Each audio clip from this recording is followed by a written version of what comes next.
What's up, guys? We're going to be discussing the Godzilla vs. Fantastic Four crossover comic.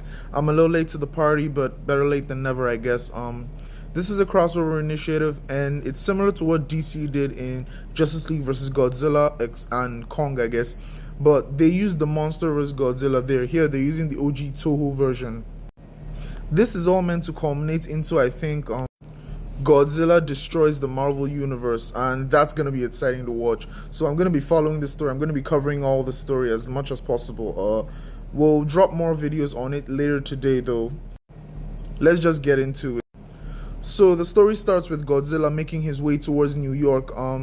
Dr. Daisuke Serizawa already used the oxygen destroyer in an attempt to stop Godzilla. It was only temporary, though, and now the Fantastic Four have to get involved.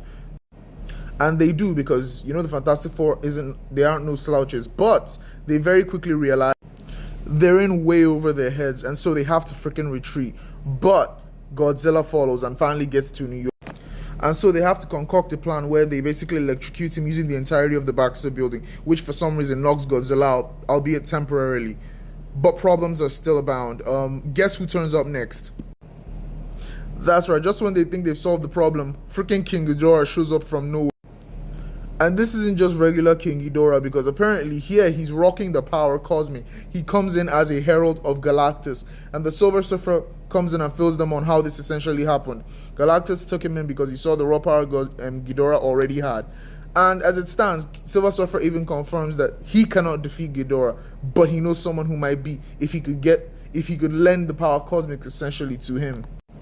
And now we get our first power up for Godzilla in this storyline. Cosmic Godzilla, essentially Godzilla with the power cosmic. But even that proves not to be enough, as Godzilla cannot actually beat King Ghidorah as it stands. And that kind of makes sense to me, because there's only so much power cosmic that Silver Surfer can give you compared to what Galactus himself can give. So the Fantastic Four have to lend a hand, essentially. Now, they keep trying, but it's not working, and they need Godzilla to land just one clean hit, essentially, to stop King Ghidorah. So Sue comes up with a plan, something she's been working on for a while. She basically bends light to make Ben Grimm look as big as possible, so King Ghidorah sees him as a threat.